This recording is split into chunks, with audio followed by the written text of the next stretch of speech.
오늘은 성경적 부흥을 사모하라 네 번째 시간 갖도록 하겠습니다. 부제는 하나님의 부흥 방식. 하나님이 성경적 부흥의 역사를 어떻게 일으키시는가, 그 방법론에 대해서 오늘 좀 본문을 통해 살펴보도록 하겠습니다.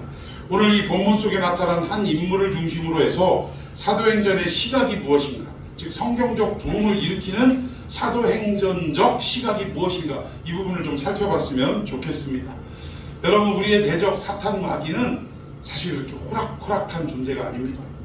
우리는 어떤 사람은 그래요. 나사렛 예수의 이름으로 물러가라, 뭐 이것만 하면 마치 나사렛 예수의 이름이 주문과도 같은 역할을 해서 그냥 예수피도 아니에요. 막 예수피 막 이러면 마귀가 무서워서 도망간다 이러는데, 여러분, 사탄 마귀는요 그렇게 단순한 존재가 아니라는 거예요.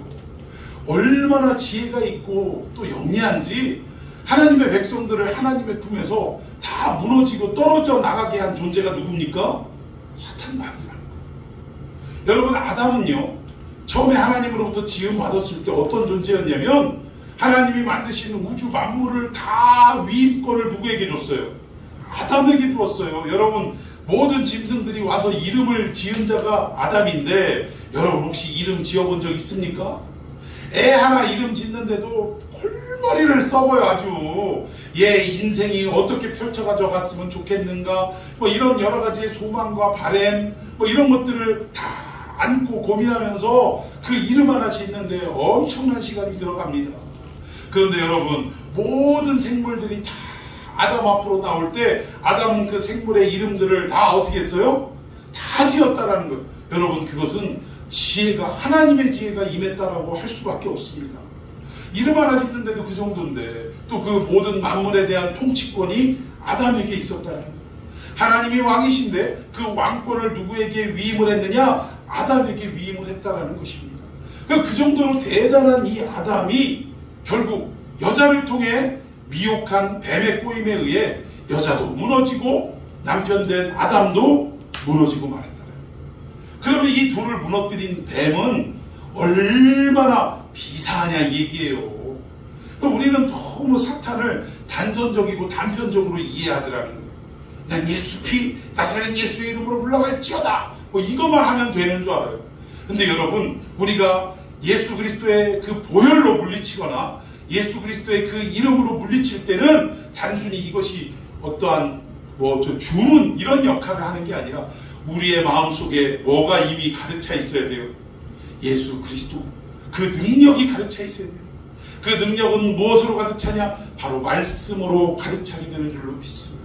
우리 안에 예수님의 말씀이 가득 차 있을 때 그냥 우리가 입만 벌려도 터져 나오는 게 예수의 능력이 터져 나오고 그 이름의 능력이 터져 나오게 됩니다. 그것으로 인해 겁이 나는 거지. 여러분 기억나십니까? 어떤 사람이 그 사도들이 귀신을 쫓아내고 막 방언을 하고 이러는 걸 보고 자기도 가서 하다가 어떻게 됐어요? 내가 바울도 알고 예수도 아는데 너는 모르겠다 하고 어떻게 했어요? 뒤지게 매를 맞는 이런 사건이 성경에 기록이 되어 있습니다. 우리의 마음속에 예수님의 그 이름, 예수님의 말씀, 그것으로 가득 찰 때 예수 이름의 능력이 선포되어지는 거고 또 쏟아져 나오게 되는 거예요. 여러분, 이 사실을 믿으시기 바랍니다. 그런데 이 성경적 부흥 역시 사탄 마귀는 자꾸 우리를 교묘하게 미혹을 하더라 이 얘기예요. 우리는 그저 부흥했다라고 하면 무엇을 부흥했다라고 얘기하냐면 규모, 크기, 세력 또는 재정의 확산, 이런 것들로 부흥했다라고 얘기해요. 그 교회, 창평한 교회, 그 상가 2층에 있던 교회인데, 새 들어 살던 교회인데 건축을 했어? 아이고 뭐 한 10명도 안 되고 그러더니 그 교회가 지금 뭐 1000명이 모여? 그럼 뭐 했다고 그래요? 부흥했네 라고 하지만, 과연 이 부흥이 하나님으로부터 임한 진정한 부흥이겠느냐, 아니면 하나님의 뜻과는 조금 비껴간 유사부흥, 거짓 부흥이겠느냐, 이것을 성경을 통해 우리가 깨달아야 한다는 거예요. 그리고 결국은 이 사탄 마귀는요, 어떤 사람들의 대세, 흐름, 분위기 이런 것들 때문에 거짓 부흥이고 유사 부흥인데도 불구하고 마치 그것이 진정한 부흥인 양 사람들로 하여금 착각하게 만들더라고요. 이런 부분들을 우리가 성경을 통해 잘 우리가 구분을 하고 분별을 하는 역사가 있어야 될 줄로 믿습니다. 여러분, 사도행전에 주로 많이 나오는 사람이 누구냐면 바울입니다. 바울. 근데 바울도 부활의 예수님을 만나기 이전에는 무슨 일에 열심을 가지고 했냐면 예수 믿는 자들을 열심으로 핍박하고 체포하고 심지어 그들을 어떻게 했어요? 돌탕으로 때려 죽이는 일에 선봉에 섰던 사람이에요. 근데 여러분, 우리는 우리의 입장에서 바울을 볼 때 아유 저 그땐 사울이라고 일컬었죠. 사울을 볼 때 아유 저 사탄 마귀죠. 아유 어떻게 믿는 자들을 이렇게 핍박을 하나 라고 얘기하지만 유대 교도인, 그것도 아주 충실한 유대 교도인 사울은 예수 믿는 자들을 체포하고 핍박하고 사형시키는 일이 누구의 뜻이라고 생각한 거예요? 하나님의 뜻이라고 생각합니다. 율법으로 기초해서 율법을 기준으로 바라볼 때 이거는 하나님에 대한 모독이며 또 신성 모독인 동시에 뭐예요? 종교적 반란의 역사라는 거예요.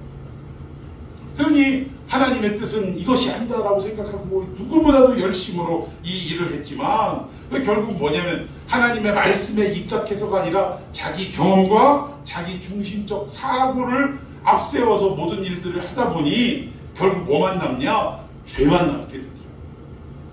여러분, 우리도 바울과 같이 어떤 존재냐? 우리도 결국은 열심히 한다고 뭐 하나님 기쁘게 해드린다고 하지만 자기 경험 중심, 자기 생각 중심으로 하는 사울과 같은 모습과 다를 바가 없다. 이걸 우리가 알아야 합니다. 우리는 우리의 실력을 너무 몰라요. 그게 문제라는 거예요. 마치 엄마 나갔다 올 테니까 갔다 오는 동안 숙제나 잘하고 있어 라고 하고 당부하고 갔는데 하여튼 이것들이 자기 실력도 모르고 엄마 오시기 전에 뭘 준비한대요? 저녁 식사를 준비하재. 또 막 널브러져 있는 설거지를 다 하재.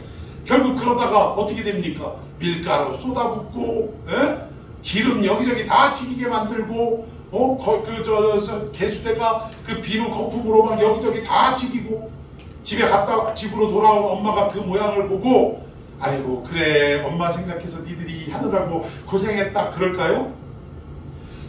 시키는 일이나 하지 숙제나 하지 뭐 이런 일을 니들이 하고 있냐고 하면서 오히려 집안을 망쳐놨다고 하죠. 난리를 쳐놨다고 혼날까요? 안 혼날까요?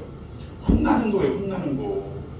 그러니까 우리도 설거지할 능력 안 되고 밥할 능력 안 되면 주님이 시키는 거나 잘하고 있으면 될 줄로 믿습니다. 자꾸 기특한 생각을 하니까 이걸 세상 말로 날 넘는다고 하는 거예요. 날 넘는다고. 자꾸 내가 뭘 해보겠다고. 이래야 하나님이 기뻐하시지. 그러나 이것은 우리가 정말 신앙적 차원에서 보면 하나님이 원하시는 일이 결코 아니라 하나님이 말씀하신 것을 우리는 순종하기도 벅찬 존재가 우리들이라. 새해를 맞이해서 여러분 올 한 해는 하나님이 여러분을 향해 말씀하시는 내용들만 순종하는 한 해가 되기를 축원해 드리겠습니다. 자, 이 예루살렘의 사울의 주동으로 인해서 누가 첫 번째 죽임을 당하느냐? 집사된 지 한 하루도 안 된 스데반 집사님이 죽임을 당하게 됩니다. 순교를 당하게 돼요. 우리 그 내용을 좀 한번 봤으면 좋겠습니다. 자, 1절 먼저 보겠습니다. 1절 봅니다. 시작. 사울은 그가 죽임 당함을 마땅히 여기더라. 그날에 예루살렘에 있는 교회에 큰 박해가 있어 사도 외에는 다 유대와 사마리아 모든 땅으로 흩어지니라. 예, 사울이 주동을 해서 그 예수 믿는 또 집사된 지 만 하루도 안 되는 스데반 집사님이 선포하는 그 설교 메시지가 너무 듣기 싫었던 거예요. 그래서 결국 사람들이 듣다 어떻게 됐어요? 돌을 들어 스데반 집사님을 때려 죽이고 그리고 그 겉옷을 누구 앞에 던져놨냐? 이 사울 앞에 던져놨다. 사울 앞에 겉옷을 던져놨다는 것은 이 모든 일의 책임자와 주동자가 사울이라는 것을 증명하는 행동입니다. 그런데 이 스데반 집사님의 박해 사건으로 순교 사건으로 인해 초대교회가 어떤 일이 일어났느냐? 온 지역으로 흩어지는 일이 일어났다는 거예요. 근데 여기에 우리가 주목해야 될 단어가 있는데 그날에 예루살렘에 있는 교회에 뭐가 있다고요? 큰 박해. 그냥 박해가 아니라 큰 박해가 있었다라고 기록하고 있습니다. 여기 크다라는 이 단어에 여러분이 조금 초점을 맞춰주셨으면 좋겠어요. 일반적 박해가 아니라 어마어마하고도 엄청난 박해가 예루살렘 교회에 임했다라는 것입니다. 이 박해 때문에 결국 교회는 흩어지고 말았다라는 거예요. 자, 우리 2절도 한번 봅시다. 2절 시작. 경건한 사람들이 스데반을 장사하고 위하여 크게 울더라. 예, 경건한 사람들, 즉 하나님을 믿는, 예수 그리스도를 믿는 많은 그리스도인들이 스데반의 순교 앞에 그를 장사하고 그리고 그 죽음에 애도하며 울었는데 어떻게 울었다고요? 크게 울었다라는 거예요. 앞서서는 박해가 어떤 박해? 큰 박해가 일어났고 그리고 그 박해로 인해서 사람들이 크게 울었다라는 것입니다. 큰 울음이 있었다라는 거예요. 근데 여기 보니까 경건한 사람들, 즉 그리스도인들이 스데반을 장사 지내면서 크게 울었다라고 설명하는데, 여러분 이때 당시에 이 유대의 관습을 보면 어떤 문제나 사건이 발생했을 때 그 사람에 대해서 그 아파하고 슬퍼하고 울어준다라는 것은 어떤 의미냐? 나 저 사람과 공범이다 이 얘기예요. 나 저 사람과 행동을 같이 하는 사람이다 이 뜻이다. 예를 들어서 뭐 코로나도 이제 뭐 어느 정도 말미로 접어들어갔지만 한때 코로나로 예배드리다가 목사님이 이 정부 당국에 의해서 여러 가지 핍박을 받을 때가 있더라는 거예요. 그러면 그 핍박을 받는 그 목사님을 향해 우리 성도들이 같이 크게 울고 같이 큰 소리를 내고 한 목소리를 내면 그 사람들은 결국 그 목사님과 뭐가 되는 거예요? 예, 공범이, 법적으로는 공범이 되는 것이고 저 목사님이 가진 뜻과 우리가 한 몸이고 한 뜻이다라는 것을 드러내는 행동이라는 것입니다. 즉 여기에 그리스도인들, 초대교회 성도들은 스데반 집사님이 그 유대인들을 향해 외치다가 이 죽었던 복음의 한 마음 한 뜻이다라는 표시로 여기서 크게 우는 일이 있었다라는 것입니다. 참 이런 부분들이 중요해요. 이 교회도 뭔가 복음 앞엔 한 목소리를 내는 게 너무나도 중요합니다. 세상 일에 한 목소리 내는 게 중요한 것이 아니라 요즘은 참 뭐 유튜브나 이런 것들을 볼 때 이 어떤 뭐 특히 그 중심에 서 있는 목사님을 볼 때 마음이 너무나 아파요. 이것이 과연 하나님의 나라를 이루는 일인가? 뭐 의석 200석 확보를 위해서 지금 또 막 큰 소리를 치시고 있는데, 아니 교회가 정치의 중앙에 서서 아니면 그 중심에 서서 나라를 좌지우지하겠다라는 이런 주장이 과연 우리 하나님의 뜻이겠느냐 이거예요. 그리고 역사 유래로 여러분 중세시대에 우리 기독교가 이 정치와 종교를 통합해서 왕보다도 오히려 교황이 더 권세가 있을 때가 있었어요. 왕도 왕의 자비를 받으려면, 왕관을 쓰려면 누가 허락을 해줘야 돼요? 교황이 허락을 해줘야 되는 그런 때가 있었다는 거예요. 근데 여러분, 교회가 정치와 종교를 다 권력을 잡았을 때 어떤 일이 일어났죠? 중세를 뭐라고 하냐? 암흑기라고 합니다. 하나님의 사람들이, 하나님을 믿는다는 사람들이 모든 권력을 쥐었는데 그러면 하나님 나라가 도래될 줄 알았어요. 그런데 영적으로나 세상적으로나 그 시대를 뭐라고 하느냐? 암흑기라고 하더라는 거예요. 암흑기라. 우리 인간은 타락한 존재이라 결국은 우리에게 힘이 생기고 우리에게 무언가 권력이 생기면 인간은 무너질 수밖에 없더라 이 얘기입니다. 여러분, 여러분의 삶이 때로는 힘들고 정말 거칠고 답답하고 이런 일이 있다 할지라도 그것으로 인해서 너무 실망하고 원망하지 마세요. 왜? 때로는 내가 이런 어려움이 있어야 누구만을 바라보고 의지해요? 하나님만을 바라보고 의지하는 거. 하나님은 내 인간성을 너무나도 잘 아세요. 내 인격을 너무나 잘 아세요. 그래서 하나님이 때로는 이런 어려움도 우리에게 허락하시는 것을 여러분 믿으시고 오히려 그 어려움을 감사로 받으시는 삶이 되기를 축원해 드리겠습니다. 이거 어려움 때문에 내가 하나님 못 떠나는구나. 아유, 이 어려움이 오히려 나에게는 축복이구나. 이렇게 받아들일 수 있는 그런 신앙적인 성숙이 우리에게는 있어야 할 줄로 믿습니다. 자, 우리 계속해서 봅시다. 처음에 큰 박해가 있었고, 그리고 두 번째 성도들의 큰 울음이 있었고, 자, 또 어떤 내용이 있느냐? 제가 한번 읽어보겠습니다. 3절부터. 사울이 교회를 잔멸할세 각 집에 들어가 남녀를 끌어다가 옥에 넘긴 이 대대적인 핍박이 막 일어나는 겁니다. 왜? 스데반의 죽음 앞에 울었으니까 공범이다 이 얘기예요. 그러니까 믿는 자들은 전부 다 끌어다가 옥에 가두는 겁니다. 그 흩어진 사람들이 두루다니며 복음의 말씀을 전할세 빌립이 사마리아 성에 내려가 그리스도를 백성에게 전파하니 6절 여러분들이 읽습니다.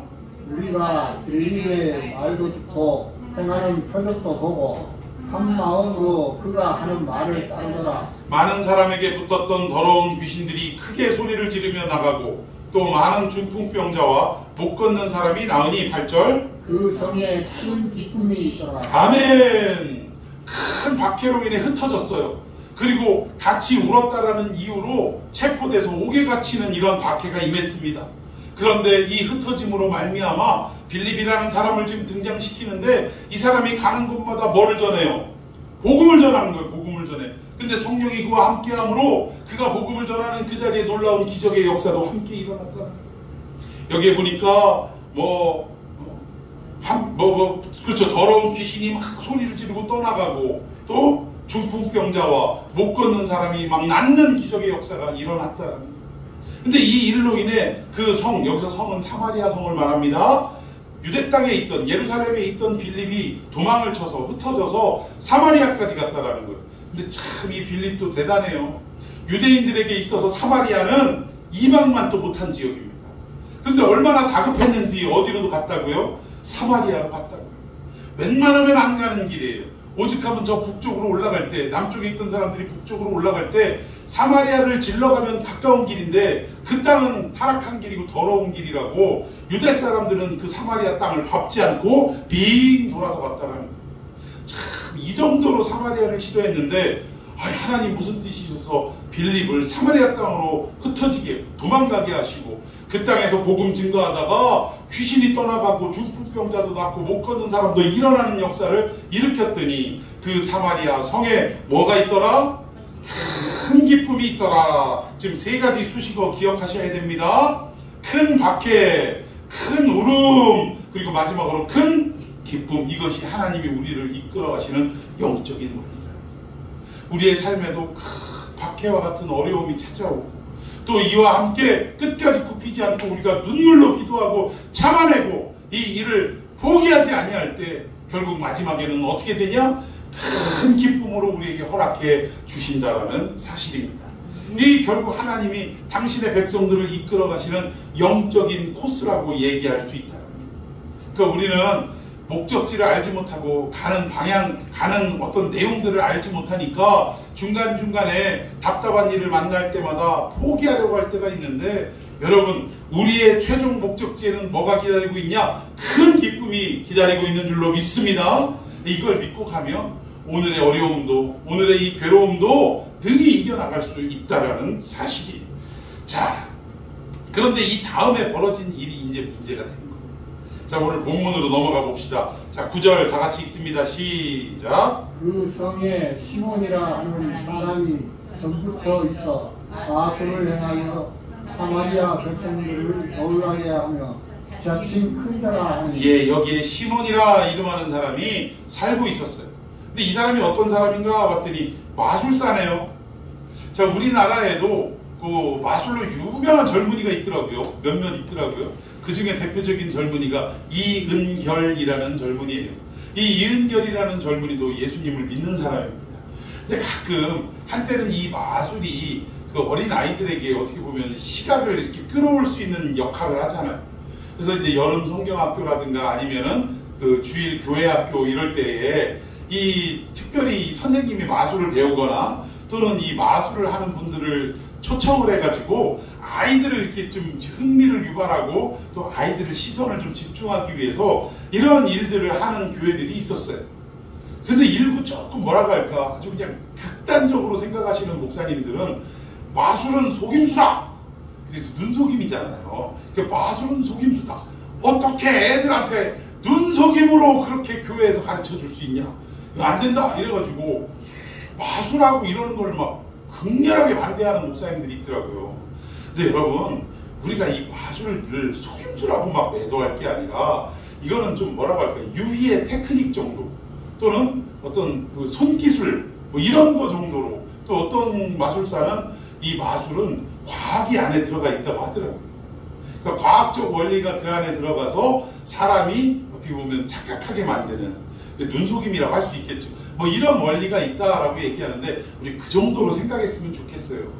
너무 막 마술하고 하는데 뭐 여기서 귀에서 갑자기 동전 나오고 막 이러는 거 했다고 그게 무슨 속임고 뭐 요한복음 8장 44절 말씀 끌어와서 너희는 너희 아비 마귀에서 났으니 저는 처음부터 거짓말하는 자 뭐 이렇게까지 우리가 받아들일 필요가 있겠느냐 이거예요.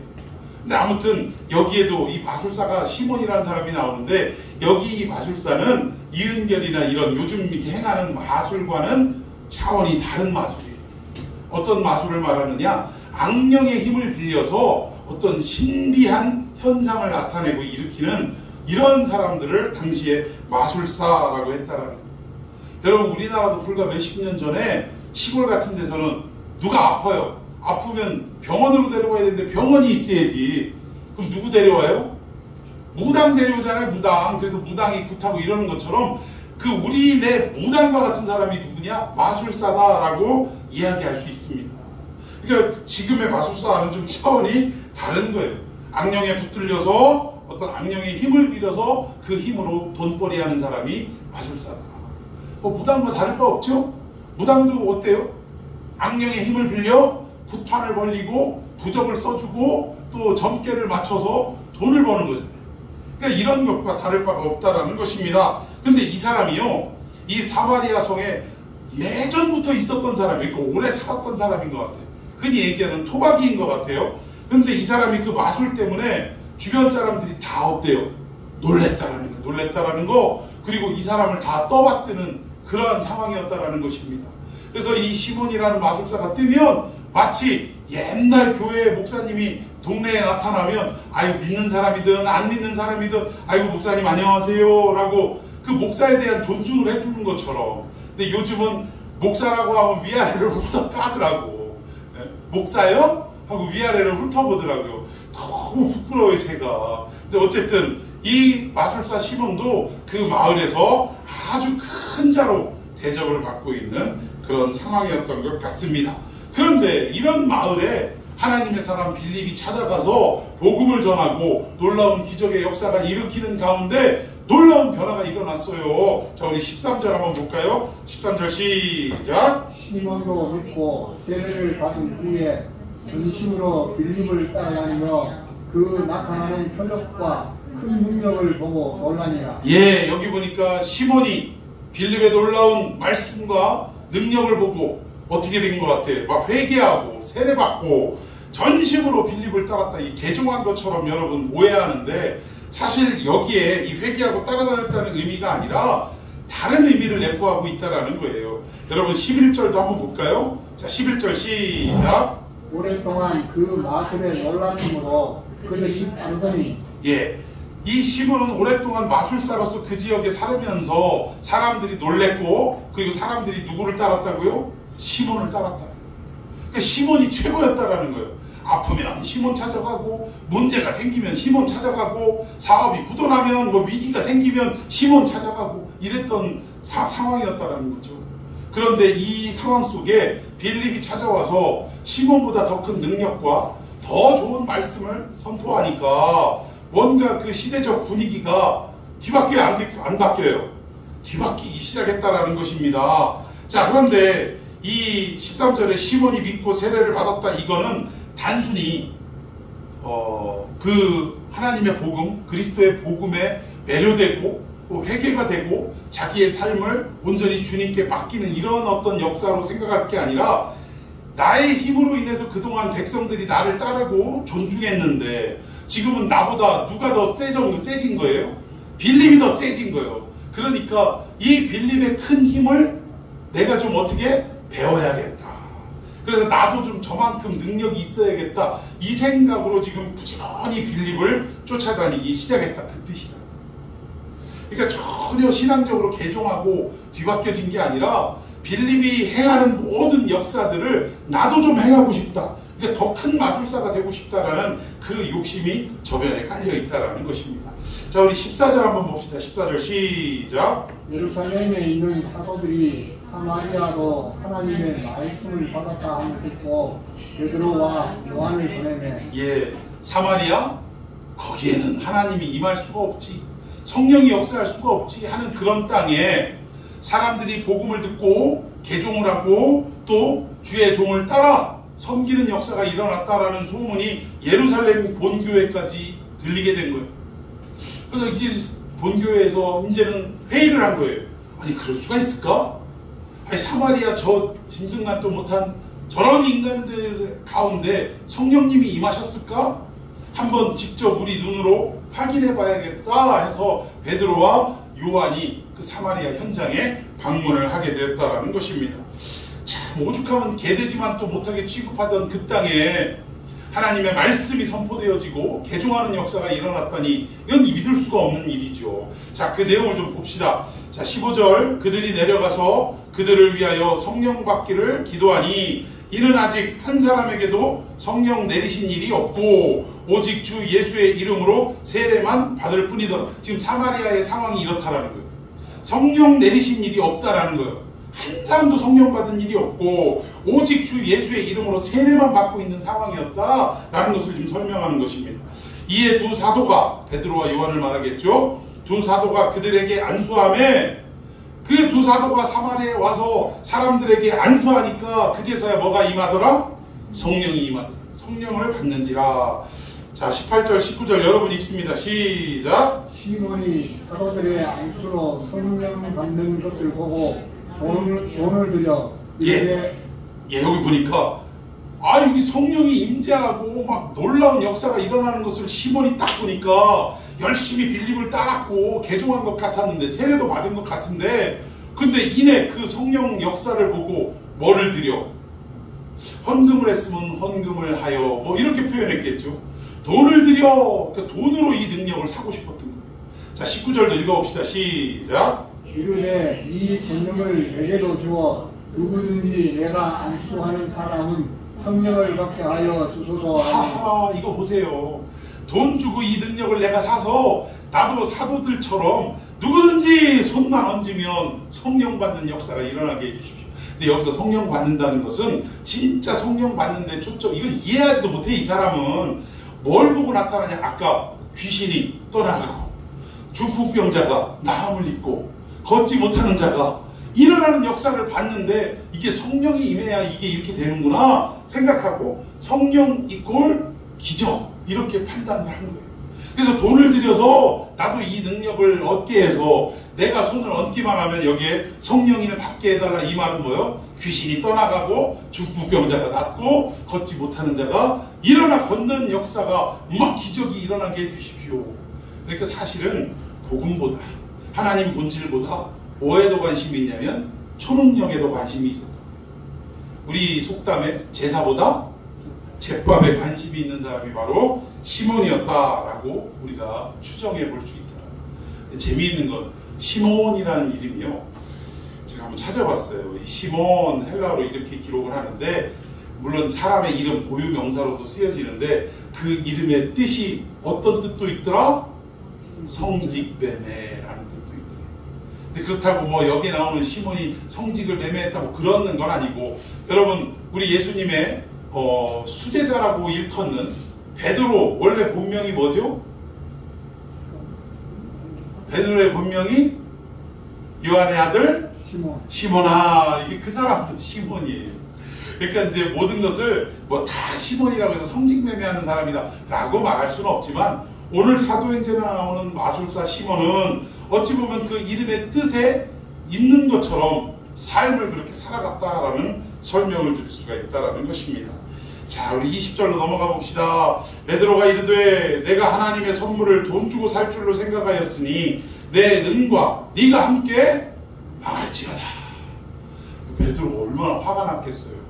성령님의 역사를 돈 주고 사고 팔 수 있다라고 생각했던 것 자체도 어이가 없을 뿐더러 세상에 빌립을 믿고 빌립의 말씀을 듣고 세례도 받고 그를 따라다녀서 개종이 된 것으로 알고 예수님의 참된 백성이 된 줄로 알았더니 말하는 걸 보니까 뭐예요? 전혀 예수님이 어떤 분인지도 알지도 못하고 성령이 어떤 역사를 일으키는지도 알지 못하는 이 상황을 보고 아하, 이 사람은 예수보다 오히려 그 능력에만 관심이 있는 사람이구나.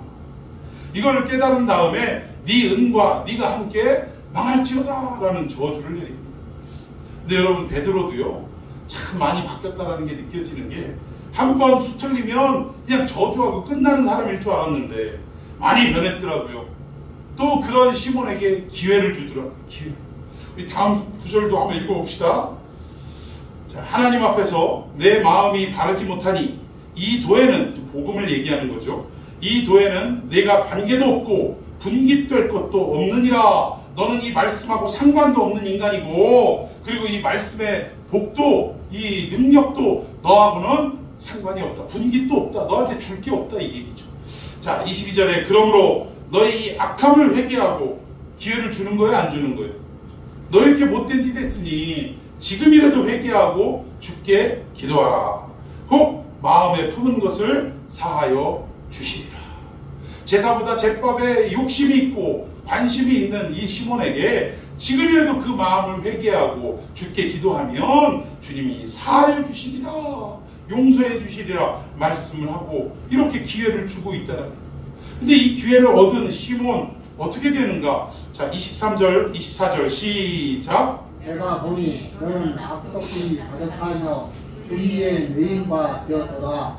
시몬이 대답하여 이르되 나를 위하여 주께 기도하여 말한 것이 하나도 내게 임하지 않게 하소서 하니라. 예, 이거 회개일까요? 아닐까요? 회개도 아니에요.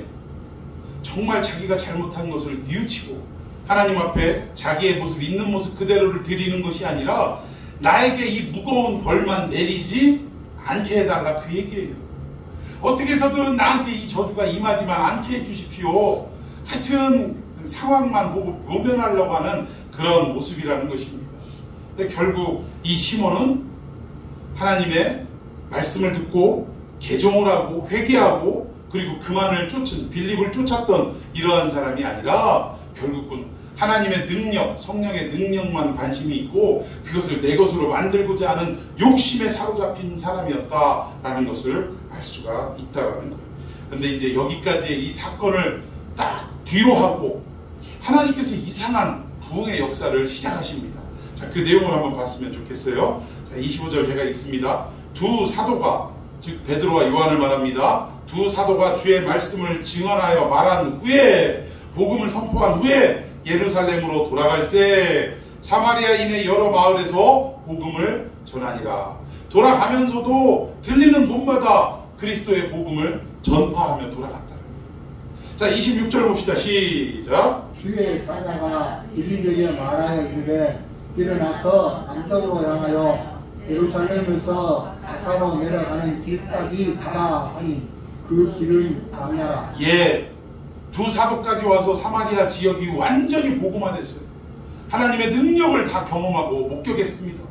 그러면 그 전에는 시몬, 마술사 시몬이 사람들이 다 높이 여겨주고 그를 추종하고 뭐 이랬던 상황인데 지금 빌립으로 인해서 분위기가 완전히 역전된 거예요. 하나님의 사람이 그 마을에서 가장 최고로 대접받고, 그리고 빌립 말 한마디면 다들 어때요? 아멘 아멘 하면서 그냥 순종하는 역사가 일어났다라는 거예요. 그러니까 시몬이라는 사람은 자취도 없어진 거예요. 근데 빌립만 능력이 있는 이런 모습으로 바뀌어졌는데 우리 같으면 어떻게 하겠어요? 그 자리를 떠나겠어요? 안 떠나겠어요? 안 떠나죠. 아, 됐어. 이 지역은 이제는 우리 교회가 알맞게 한 거예요. 하여튼 이 반경 몇백 미터 안에서는 우리 교회 말 한마디면 다 해결돼. 교회 오라면 다 오고 다 해결돼. 이 정도 되면 담임 목사나 성도님들이 교회 옮깁시다 하겠어요? 안 하겠어요? 안 하지요. 담임 목사님 딴 곳으로 부임해야겠다 하겠어요? 안 하겠어요? 안 하지요. 왜? 이 자리에서 이제 잘 되는 일만 남았는데 주구장창 말뚝 받고 어떻게 해요? 자손 반대로 자기 때 다 해먹었으면 이제 누구까지, 자기 자식까지 그 자리를 이어가게 해야지. 우리 같으면 그런다니까, 우리 같으면. 근데 여러분, 하나님은 어떤 방법을 일으키시느냐? 지금부터가 이제 성경적 부흥의 방식. 이미 그 사마리아 지역은 빌립으로 인해 이 권세가 일어난 거예요. 세워진 거예요. 이제 교회만 세우면 막 놀라운 부흥의 역사, 엄청난 발전의 역사가 이제 보장되어 있는데, 그런 상황 속에 하나님 말씀하시기를 일어나서 어디로 가라? 남쪽으로 가라. 그럼 도대체 남쪽이 어디요? 예루살렘에서 가사로 내려가는 길. 이 가사 지역은 이 해안 고속도로. 지금 제가 잠깐 나중에 보여드릴 지도인데 뭐 같은 지도니까 한번 보도록 합시다. 가사 보이세요? 지금 어디에 있냐면 사마리아에 있습니다. 여기 이 사마리아 지역에서 열심히 복음을 증거하고 그 마을에 이제 어떻게 보면 유지가 된 거예요. 완전히 막 부흥한 목사가 된 거예요. 근데 이 자리에서 주구장창 머물러 있는 것이 아니라 하나님이 예루살렘 남쪽으로 내려가 어디까지? 세상의 이 밑에까지. 어떻게 보면 이 유대 땅의 거의 서남부 지역의 맨 끝에, 우리로 말하면 저쪽 어디 왼쪽에 땅끝 마을이라고 하는 해남 뭐 이런데, 목포 해남 이런 데로 내려가라는 거예요. 여러분 가시겠어 안 가시겠어? 지금 이 사마리아에서는 이제 깃발만 꽂으면 다 내 땅이요. 네? 하여튼 브루크 벽돌이라도 올리면, 컨테이너 박스라도 지으면 그 교회 이제 가득 차고 넘치는 일만 남았어요. 그런데 떠나라라고 말씀할 때 과연 우리의 마음이 과연 떠나고 싶겠냐? 떠나고 싶겠냐? 근데도 하나님은 뭐라고 말씀하냐? 남쪽으로 향하는데, 세상에 예루살렘도 남쪽인데 그 도시 예루살렘에서 더 내려가서 가사로 내려가는 길까지 가라. 근데 그 길은 또 뭐래요? 광야래요, 광야. 여러분, 우리가 복음을 외치려면 사람 많은 곳에 가야 될까요? 사람도 없는 벌판에 가서 외쳐야 될까요? 당연히 사람 많은 곳에 가야 하는 게 이게 인지상정이라는 거예요. 근데 하나님은 광야에 사람이 있어요, 없어요? 사람도 없는 그곳으로 가라는 거예요, 복음 전도자를. 그럼 그 이유가 무엇일까? 여러분, 바울 기억나십니까? 북아시아로 그 자기 동족들에게 막 복음을 증거할 때 다 받아들이고 회개하고 가는 것마다 교회가 세워지고, 그런데 어느 날 성령께서 그 북아시아로 가려는 바울의 길을 용납하지 않으시더라고요. 자꾸 가로막으시는 거예요. 그럼에도 불구하고 일어나는 현상은 잘 돼요, 안 돼요? 잘 되니까 바울은 오히려 성령이 막으시는 것을 아마 사탄아 물러가라 이렇게 했을지도 모르겠어요. 그런데 3번이나 허락지 아니하는 그 길을 가려고 하다 보니 마지막으로 하나님께서 허락하신 방법이 뭐냐면, 환상 가운데 어디 사람이, 마게도냐 사람이 손짓을 하면서 우리나라 사람은 오라고 할 때 어떻게 해요? 이렇게 하죠. 근데 이 서양 사람들은 오라고 할 때 손 방향을 어떻게 해요? 이렇게. 그러니까 우리는 이렇게 하면 욕하는 거예요, 아니는가? 욕하는 거예요. 근데 우리는 이리 와 이러는데 이 서양 사람들은 이렇게 하면 가라는 얘기예요, 가라는 얘기. 그리고 오라고 할 때는 밑으로 해서 이렇게 하든지 손가락으로 이러든지. 근데 어쨌든 제가 지금 뭐 잠깐 새끼로 셌습니다만, 어쨌든 마게도냐 사람이 환상 가운데 이렇게 했는지는 모르겠으나 하여튼 바울을 향해 오라라고 손짓하면서 와서 우리를 도우라라고 얘기하는 이런 환상을 본 거예요. 그제서야 바울이 자기의 고집을 어떡합니까? 꺾습니다. 인정하밀러라. 그제서야 성령께서 마게도냐로 보내려고 하심을 인정하밀러라. 여기 인정하다라는 말은 하나님이 나를 결국은 깨닫게 하시는구나. 아멘. 주님이 가라시면 가겠나이다. 이런 인정이 아니에요. 인정하다라는 말을 헬라어로 슌비바조라고 하는데 무슨 뜻이냐면 악의 다툼을 하다라는 뜻이 있어요. 그러니까 가기는 가는데 바울은 하나님을 향해 뭐 어떻게 한 거예요? 이거 말이 돼요, 하나님? 아니 지금 잘 되는데 이걸 왜 유턴을 왜 시키시는 거예요? 이대로만 가면 더 잘 될 텐데 하고 하나님하고 막 아기다툼하는 거예요. 가라니까 간다. 내가 참 더러워서 간다. 이러면서 간 거예요. 우리식으로 말하면 내가 참 힘이 없어서 가라니까 가긴 가는데요. 이거 하나님 잘못 결정하신 거 아닐까 싶은데요. 이러면서 갔다 그 얘기예요. 슌비바조라는 말이 그 말이에요. 근데 아니나 달라요. 마게도냐 첫 성인 빌립보에 도착하자마자, 여기 첫 성이라는 것은 첫 번째 성을 얘기하는 게 아니라 그 마게도냐 지역에서 가장 으뜸이 되는 성이라, 큰 성이라 이 얘기예요. 그 빌립보에 딱 도착하자마자 무슨 일이 있었어요? 귀신 들린 여자가 하도 쫓아다니면서 너는 하나님이 보내신 사람이다 막 이래가면서 졸졸 쫓아오니 사역이 돼요, 안 돼요? 안 되니까 너 조용히 해라 하면서 그 귀신 나가라 예수의 이름으로 올라갈지어다 했더니 이 귀신 들린 여종 괴롭혔던 그 귀신이 그냥 쫓겨나고 말았더라. 그러니까 그 여자를 통해서 점치고 돈 벌었던 주인이 화딱지가 나니까 돈 벌을 일이 없잖아 이제. 그래가지고 고발을 해가지고 이 바울과 실라가 어떻게 됐어요? 감옥에 갇히고 그리고 얼마나 두드러 맞았는지 하여튼 뭐 속된 말로 뒤지게 두드러 맞고 그 상옥, 중옥, 하옥 중에 가장 흉악범들이 갇히는 하옥 가장 밑에 그 지하 감옥에 갇혀가지고 내팽개 쳐졌을 때 착고에 차고 뭐 묶여진 상태에서 이랬을 때 결국 그곳에서 처음에 누가 거기서 막 기도했대요. 누가 하나님 저는 이 모든 것을 각오합니다. 할렐루야 헛되내주세요. 누가 그랬대? 누가 거기서 이런 마음이 품었을 거예요. 아까 인정하밀러라 그게 슌비바죠. 무슨 뜻이라고요? 아기다. 거 봐요 하나님 내가 뭐라고 그랬어. 북아시아로 지금 계속 섬겨나갔으면 교회가 10개는 더 세워졌겠네. 여기 오라고 해갖고 왔더니 이게 뭡니까? 내가 뭐 잘못한 것도 아니고 귀신 들린 여자 하나 쫓아냈는데 그 일로 인해서 제가 이 꼴을 당해야 됩니까? 하여튼 하나님이 요번에는 뭔가 잘못 찍으신 거예요. 잘못 선택하신 거예요. 이런 이야기를 하고 있을 때에 사람들이 어떻게 해요? 주목하여 보더라. 듣더라가 아니라 보더라. 근데 이것을 보고 드디어 깨달은 거야. 아하. 하나님이 왜 나를 이 마게도냐 빌립보 지역으로 터닝을 하게 하셨는가? 이것은 나를 누구에게로 보내시려는? 로마 황제에게로 보내시려는 이 유럽 땅에 복음을 증거하게 하시려는 하나님의 뜻이구나. 재밌는 건 빌립보 지역에서 처음 누구를 만나게 되냐면 이 교회도 없어요. 회당도 없어. 기도처가 어디 없을까 찾다가 냇가에서 누구를 만나요? 여자들을 만납니다. 근데 여자들을 만났는데 그 중에 누가 있었냐? 자기가 그토록 가고 싶었던 북아시아로 가고 싶었던 그 지역에서 이쪽 빌립보로 찾아온 누구? 자주장사 루디아. 이 루디아는 이름이 아니라 지역이에요. 루디아 댁을 만납니다. 안성댁처럼 루디아 댁을 만나는 거예요.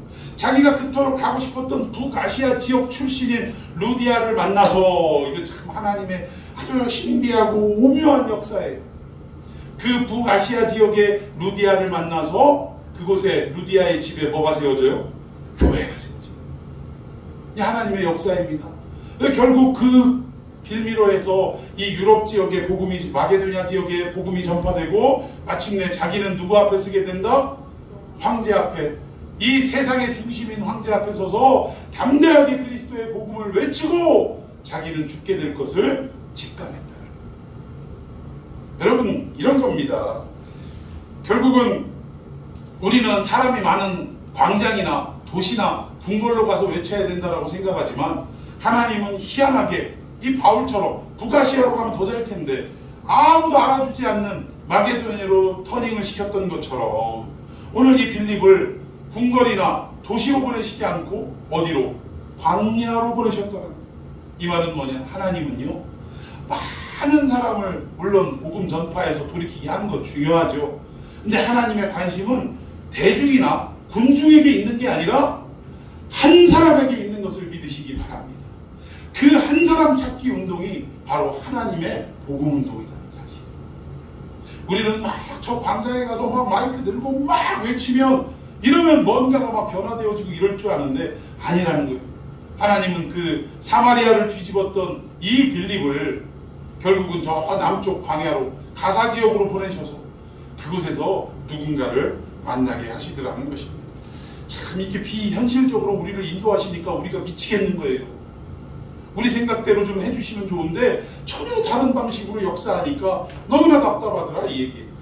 자 우리 27절부터 한번 또 봅시다. 자 27절부터 시작. 일어나 가서 보니 에디오피아 사람 곧 에디오피아 여왕 간다게의 모든 국토를 맡은 관리인 메시가 예배하고 예루살렘에 왔다가 28절 돌아가는데 수레를 타고 선지자 이사야의 글을 읽더라. 예, 광야에 갔더니 텅 빈 광야에 아무도 없을 줄 알았는데 누가 있어요? 이디오피아 내시가 있네요. 여왕이 아니라 내시가 있네요. 근데 내시의 이름이 사람들이 자꾸 간다게라고 그래요. 간다게. 이 내시의 이름이 간다게가 아니라 이디오피아의 여왕 이름이 간다게인 거예요. 그 간다게의 모든 살림 열쇠를 쥐고 있는, 그러니까 우리 식으로 말하면 재무부 장관 정도 되겠죠. 아니면 뭐 기획재정부 장관 정도 되겠죠. 이래가지고 모든 살림을 도맡아하고 있는, 근데 왜 이 사람이 하필이면 내시일까? 왜 내시냐면 이 당시 이디오피아, 즉 성경의 그 솔로몬 때는 스바라고 이야기를 하죠. 이 지역에 여왕이 통치할 때는 여러분 여왕 중심에 있는 사람들은 다 어떻게 해야 돼요? 거세를 해야 되는 거예요. 그래야 여왕의 통치가 온전히 이루어질 수 있으니까. 그러니까 그렇게 결국 아주 최측근이고 그 나라의 모든 국고 살림을 맡고 있는 이러한 사람임에도 불구하고 결국 내시가 될 수밖에 없다는 것이죠. 그래서 이 사람이 참 희한해, 믿음이 있었던 사람인 것 같아요. 이 사람이 결국은 예루살렘에 가서 예배하러 갔다가 다시 지금 자기의 나라로 돌아가고 있는 가운데인데 수레를 타고 가면서 뭐를 읽더라? 선지자 이사야의 글을 읽더라. 성경을 읽었다는 거죠. 그것도 이사야 선지자의 글을 읽고 있었다는 것입니다. 자, 29절도 볼까요? 성령이 빌립더로 이르시되 이 수레로 가까이 나아가라 하시거늘. 30절 빌립이 달려가서 선지자 이사야의 길을 읽은 것을 듣고 말하되 읽은 것을 깨닫느냐. 예, 가까이 갔더니 선지자 이사야서를 읽고 있는 것을 들었다라고 했어요. 보았다가 아니라. 그럼 이 얘기는 뭐냐면 이 내시가 그 재정부 장관, 기획재정부 장관이 성경을 읽을 때 눈으로 읽었다는 얘기예요? 소리내서 읽었다는 얘기예요? 여기에 성경 읽는 방법이 있습니다. 물론 우리가 눈으로라도 읽는 거 뭐 좋습니다. 근데 성경을 읽는 정말 원칙은 뭐냐? 눈으로 읽으며 입을 열어 소리내어 읽는 거, 이것이 정말 성경을 읽는 방법이에요. 믿음은 어디에서 나더라? 들음에서 나더라. 눈으로 읽어서도 물론 믿음이 생기지만 눈으로 보면서 소리를 내면 듣기도 하니까 이중 효과가 있는 거예요. 그래서 우리가 성경을 읽을 때는 혼자서 골방에서 성경 통독을 할 때도 큰 소리 안 이래도 돼요. 나만 들리면 되지. 그냥 소리를 내서 함께 읽는 습관을 들이시기를 바랍니다. 이게 정말 성경을 우리에게 깨닫게 하시는 놀라운 성경 읽는 방법이라는 거예요. 근데 어쨌든 이 이사야의 글을 읽고 있는 이 내시를 발견했다라는 것입니다. 그리고 가까이 가서 뭐라고 묻냐면 너 성경 읽고 있는데 너 그 무슨 내용인지 아냐? 깨닫고 있느냐? 라고 질문을 했다라는 거예요. 자, 뭐 내용 이제 생략하고 그랬더니 뭐라고 대답해요? 아니 나 몰라. 뭔 말인지 몰라. 그냥 아주 그냥 이거는 거룩한 책이니까 그냥 읽는 거야. 그렇게 대답한 거예요. 여러분 오늘 이 시대에도 하여튼 교회에서 맨날 목사님이 성경 올해는 통독하라고 하니까 읽기는 읽어요. 근데 그 내용을 깨닫고 읽는 사람이 과연 몇이나 되겠냐 이거예요. 오늘 이 간다게의 내시처럼 그냥 거룩한 책이고 이 책 읽으면 우리가 복받을 줄로 믿습니다 하니까 그냥 읽는 거예요. 그런데 이렇게 읽고 있는 현장을 목격하고 너 이 내용을 아느냐? 모른다라고 대답을 하더라고요. 그래서 그 내용을 어떻게 빌립이 친히 하나에서부터 10까지 다 해석해주고 또 풀어주고 말씀을 증거할 때 이 이사야에서 기록한 내용이 바로 이런 뜻이구나. 여러분 이사야서가 무슨 내용이 있어요? 예수님이 이 땅에 육신을 입고 오실 것을 또 오셔서 특히 53장 같은 경우는 우리를 위해 고난을 당하실 것, 십자가에 지실 것을 상세하게 묘사하고 있다는 거예요. 그럼 결국 우리는 죄인인데 하늘의 하나님이 육신을 입고 이 땅에 오셔서 정말 비천한 모습으로 오셔서 마침내 우리의 모든 죄를 짊어지고 세상 죄를 짊어지는 어린 양의 모습으로 오셔서 십자가에 달려 죽으심으로 우리가 나음을 입고 회복을 얻었도다. 이거를 깨닫는 내용을 다 알려줬다라는 것입니다. 그랬더니 가다가 강이 나오니까 길을 멈추라고. 나에게 세례를 달라. 여러분 세례라는 것은 무엇입니까? 이전에 죄악된 내가 죽고 새롭게 그리스도 안에서 살았다라는 징표가 세례인 줄로 믿습니다. 이 세례 예식을 요구한 거예요. 38절에 이에 명하여 수레를 멈추고 빌립과 내시가 둘 다 물에 내려가 빌립이 세례를 베풀고 39절 둘이 물에서 올라올 때 주의 영이 빌립을 끌어간지라 내시는 기쁘게 길을 가므로 그를 다시 보지 못하니라. 예, 여기서도 또 이해할 수 없는 이야기가 나옵니다. 둘이서 하여튼 말씀 잘 깨닫고 또 강에 내려가서 물에 내려가서 세례도 베풀고 그리고 나서 올라왔는데 세상에 주님의 영이 빌립을 그 자리에 머물러 있지 않게 하시고 또 어떻게 하셨다고요? 이끄셨다고요? 딴 데 가라고 명하셨다라는 거예요. 그러고서 이 둘이 헤어지는데 내시는 기쁘게 길을 가므로 그를 다시 보지 못했다. 우리 같으면 유력한 자, 권력자, 명함 하나 받으면 어떻게 해요? 복음 전하고 명함 버려요, 안 버려요? 버리긴 해버려. 꽁꽁 숨겼다가 나중에 나한테 급한 일 있을 때 이 사람한테 연락해야지. 해요, 안 해요? 근데 오늘 이 얘기는 뭐냐면 명함 받고 말씀 전하고 깨우치고 세례주고 그리고 나서 헤어지면서 어떻게 했다고? 명함 버렸다 이 얘기예요. 왜? 이 사람한테 더 이상 연락할 이유가 없다. 내가 이 사람하고 연락하고 이 사람을 만나는 이유는 오직 복음을 증거하는 일 뿐이라는 거죠. 그 외에 다른 어떤 일로 이 사람을 만날 일은 없다. 오늘 여기도 보니까 그를 다시 보지 못하는 길로 빌립을 몰아가셨다는 것입니다. 결국 이렇게 몰아가시는 게 하나님의 부흥의 방식이다. 점점 우리가 생각할 때는 이거는 부흥이 아니라 망하는 길인 것 같은데 라고 생각이 들 수밖에 없어요. 아니 누구 하나 기회를 잡았으면 그 사람을 활용해서 뭔가 일으켜야 되는데 오히려 그런 일들을 다 막아버리시고 원천봉쇄하시는 거예요. 그런데 이것이 결국 하나님의 진짜 부흥을 일으키는 방법이라는 것을 우리가 놓치지 말아야 한다. 자, 우리 40절 한번 봅시다. 마지막 절 40절 시작. 빌립은 수로에 나타나 여러 성을 지나다니며 복음을 전하고 가이사랴에 이르니라. 예, 아까 이 가사 이 밑에 지역에서 광야에서 그 간닥의 내시를 만나 복음을 증거하고 또 세례를 베풀었는데 거기서 또 이끌어가지고 어디로요? 여기 보니까 빌립은 아소도에 이 가사에서 조금 올라가서 아소도 지역에서 또 복음을 증거하다가 어디까지 보내셔요? 이 위에 쭉 올라가면 가이사랴가 있네. 여러분 지도로 보니까 이거 몇 센치 아닌 것처럼 보이죠? 여러분 우리나라로 따지면 부산에서 신의주 정도 상당히 먼 거리예요. 당시에 뭐 차가 있었어요? 뭐가 있었어요? 복음 전도자가 뭐 말 타고 다녔을까? 걸어 다닌 거예요. 이 멀고 험한 길을 걸어가게 만드셨다라는 것입니다. 결국 하나님의 부흥의 방법은 어떤 거냐? 그 사람이 남아서 그 자리에 영향력이 생기지 않도록 하시고 오직 무슨 영향력만? 복음의 영향력만 남게 하시는 게 하나님의 방법이라 이겁니다. 이게 진짜 성경적 부흥이라는 거예요. 여러분 그래서 참 우리 한국 교회도요. 물론 뭐 그 자리를 예를 들어서 크게 뭐 목회가 큰 규모로 이렇게 일어났다라고 할 때 그 일어난 그 자리에서 목사님을 좀 다른 데로 이렇게 가난하고 어려운 데로 부임시키는 뭐 이런 제도가 있다면 과연 이 목사님들이 내려놓고 가실까? 가셔도 언제 가시냐면 할 거 다 하고 은퇴하고서나 가시지 않을까? 근데 여러분 그 성도들은요 또 이상하게 복음의 능력만 바라는 게 아니라 카리스마 있는 어떤 목사님을 자꾸 기대하신다. 우리 교회 우리 목사님이 없으면 돼 안 돼? 안 된다고 자꾸 얘기해요.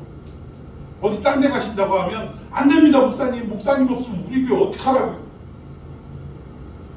여러분 이건 사람의 생각입니다. 가끔 보면 저 군대 있을 때 저 때도 그랬는데 요즘도 군대가 그러더라고요. 그래서 나름대로 열심히 한 친구들이 제대를 하면서 자기 부사수 있잖아요. 그 부사수가 너무 어리버리한 거야. 그러니까 야, 나 정말 걱정이다. 나 제대하고 나면 얘가 이 일을 할 수 있을지 내가 걱정해서 그래서 제대를 못하겠다. 근데 제대를 못할 수는 없고 이제 제대를 하는데 여러분 국방부는 걔 제대해도 돌아가요 안 돌아가요? 돌아가는 거예요. 그 쓸데없는 생각이에요.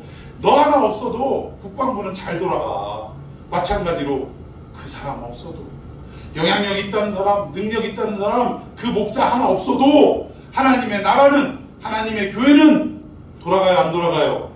돌아가는 거예요. 하나님이 언제 사람의 능력과 영향력으로 이 하나님의 나라를 이루어 가시느냐 이 얘기죠. 하나님은 우리 인간은 아무런 능력이 없고 오직 하나님 당신의 손으로 당신의 능력으로 교회를 이루어 가시고 하나님 나라를 세워 가시는 것을 믿으시기 바랍니다.